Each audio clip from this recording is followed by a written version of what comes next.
আসসালামু আলাইকুম। এই ভিডিও তৈরি করেছি সপ্তম শ্রেণীর শিক্ষার্থী বন্ধুদের জন্য। তোমাদের ইতিহাস ও সমাজবিজ্ঞান পরীক্ষা সামনে রেখে তোমাদের জন্য আমি সাজেশনমূলক একটি পূর্ণাঙ্গ 100 মার্কের প্রশ্ন উপস্থাপন করব। এটা খুবই গুরুত্বপূর্ণ এবং নৈমিত্তিক প্রশ্নের উত্তর আমি সমাধান করে দিয়েছি এবং বাকি একতা সংক্ষিপ্ত রচনার প্রশ্নগুলো তোমরা সাপ্লিমেন্ট থেকে যে সাপ্লিমেন্ট ফলো করো না কেন উত্তর দেওয়া আছে সেখান থেকে দেখে মিলিয়ে নেব। দেখো, এই যে নৈমিত্তিক প্রশ্ন দেওয়া আছে এগুলো কিন্তু প্রত্যেক উত্তর দেওয়া আছে, তুমি এখান থেকে এগুলো দেখে নিবে। তারপরে এখন আমরা এই কথা বস্তুগুলো ভালোভাবে দেখে নেব। দেখো, এই যে কথা বস্তু দেওয়া আছে, যে এই কথায় প্রশ্ন দেওয়া আছে কটা? 10টা। এই 10টা কিন্তু 10 মার্ক। তুমি চমৎকার হবে এই প্রশ্নের জায়গা থেকে ভালোভাবে দেখে নাও। তারপরে নিচে আছে কি দেখো, খ বিভাগের সংক্ষিপ্ত প্রশ্ন। সংক্ষিপ্ত প্রশ্ন আছে 10টা। এই 10টা প্রশ্ন কত?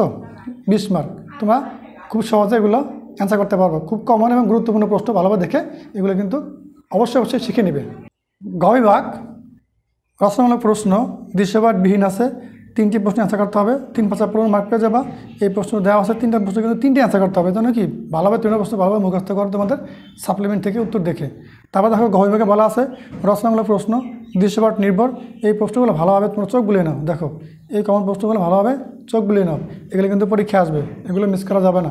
তোমরা 2-1 করে রিডিং আকারে পড়বা, গল্প আকারে পড়বা, দেখবা তোমরা অ্যান্সার করতে পারবা। তবে ক নাম্বারটা একটু মুখস্থ করার চেষ্টা করবা, কারণ কি সেখানে তোমাদের মুখস্থ ছাড়া এই অ্যান্সার করতে পারবা না, এটা উত্তর দেওয়া থাকবে না। বাকি বস্তুগুলো তোমরা টপিক দেখে পড়তে পারবা। খুবই গুরুত্বপূর্ণ এই যে এগুলো ভালোভাবে দেখে তোমরা কিন্তু প্রশ্নগুলো অবশ্যই এগুলো অ্যান্সার করার চেষ্টা করবা। এই জন্য করতে হবে কি, তোমাদেরকে বেশি পড়তে হবে।